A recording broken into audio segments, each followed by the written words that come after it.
Chapter 4. The First Principle in the Science of Getting Rich. Thought is the only power which can produce tangible riches from the formless substance. The stuff from which all things are made is a substance which thinks, and a thought of form in this substance produces the form. Original substance moves according to its thoughts. Every form and process you see in nature is the visible expression of a thought in original substance. As the formless stuff thinks of a form, it takes that form. As it thinks of a motion, it makes that motion. That is the way all things were created. We live in a thought world which is part of a thought universe. The thought of a moving universe extended throughout formless substance, and the thinking stuff moving according to that thought took the form of systems of planets and maintains that form. Thinking substance takes the form of its thought and moves according to the thought. Holding the idea of a circling system of suns and worlds, it takes the form of these bodies and moves them as it thinks. Thinking the form of a slow-growing oak tree, it moves accordingly and produces the tree, though centuries may be required to do the work. In creating, the formless seems to move according to the lines of motion it has established. The thought of an oak tree does not cause the instant formation of a full-grown tree, but it does start in motion the forces which will produce the tree along established lines of growth.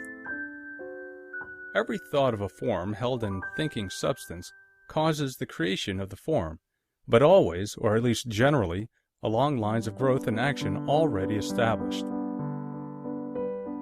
The thought of a house of a certain construction, if it were impressed upon formless substance, might not cause the instant formation of the house, but it would cause the turning of creative energies already working in trade and commerce into such channels as to result in the speedy building of the house.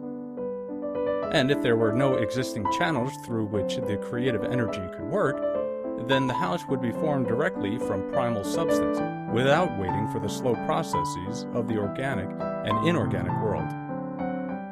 No thought of form can be impressed upon original substance without causing the creation of the form. Man is a thinking center and can originate thought. All the forms that man fashions with his hands must first exist in his thought. He cannot shape a thing until he has thought that thing.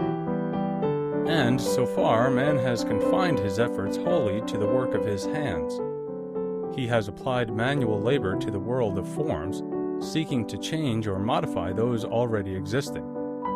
He has never thought of trying to cause the creation of new forms by impressing his thoughts upon formless substance. When a man has a thought form, he takes material from the forms of nature and makes an image of the form which is in his mind. He has, so far, made little or no effort to cooperate with formless intelligence, to work with the Father. He has not dreamed that he can do what he seeth the Father doing. Man reshapes and modifies existing forms by manual labor. He has given no attention to the question whether he may not produce things from formless substance by communicating his thoughts to it. We propose to prove that he may do so, to prove that any man or woman may do so, and to show how. As our first step, we must lay down three fundamental propositions. First, we assert that there is one original formless stuff, or substance, from which all things are made. All the seemingly many elements are but different presentations of one element. All the many forms found in organic and inorganic nature are but different shapes, made from the same stuff. And this stuff is thinking stuff. A thought held in it produces the form of the thought. Thought, in thinking substance, produces shapes. Man is a thinking center, capable of original thought. If man can communicate his thought to original thinking substance, he can cause the creation or formation of the thing he thinks about. To summarize this, there is a thinking stuff from which all things are made and which in its original state permeates, penetrates, and fills the interspaces of the universe. A thought in this substance produces the thing that is imaged by the thought. Man can form things in his thought, and by impressing his thought upon formless substance, can cause the thing he thinks about to be created. It may be asked if I can prove these statements, and, without going into details, I answer that I can do so, both by logic and experience.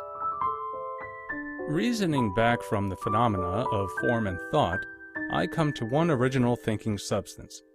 And reasoning forward from this thinking substance, I come to man's power to cause the formation of the thing he thinks about.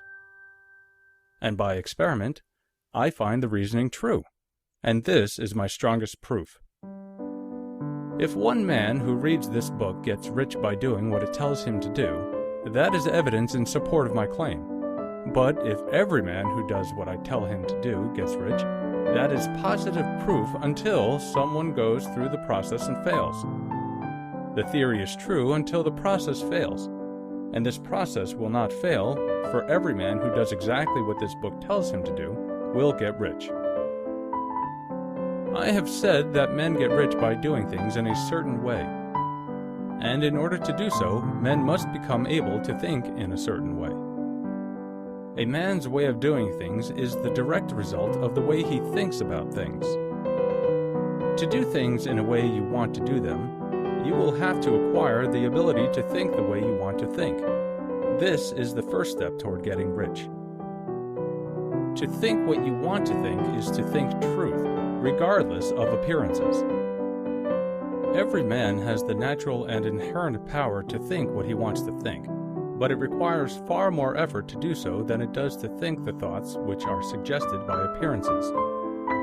To think according to appearance is easy. To think truth regardless of appearances is laborious, and requires the expenditure of more power than any other work man is called upon to perform. There is no labor from which most people shrink as they do from that of sustained and consecutive thought. It is the hardest work in the world. This is especially true when truth is contrary to appearances. Every appearance in the visible world tends to produce a corresponding form in the mind which observes it, and this can only be prevented by holding the thought of the truth. To look upon the appearance of disease will produce the form of disease in your own mind, and ultimately in your body, unless you hold the thought of the truth, which is that there is no disease. It is only an appearance, and the reality is health.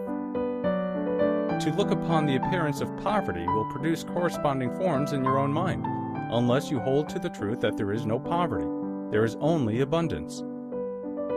To think health when surrounded by the appearance of disease, or to think riches when in the midst of appearances of poverty, requires power. But he who acquires this power becomes a master mind. He can conquer fate. He can have what he wants. This power can only be acquired by getting hold of the basic fact which is behind all appearances. And that fact is that there is one thinking substance, from which and by which all things are made. Then we must grasp the truth that every thought held in this substance becomes a form, and that man can so impress his thoughts upon it as to cause them to take form and become visible things. When we realize this, we lose all doubt and fear, for we know that we can create what we want to create. We can get what we want to have, and can become what we want to be.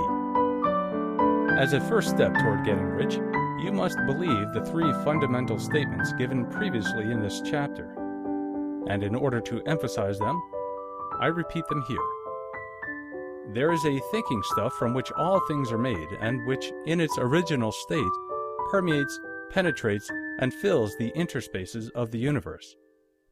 A thought in this substance produces the thing that is imaged by the thought.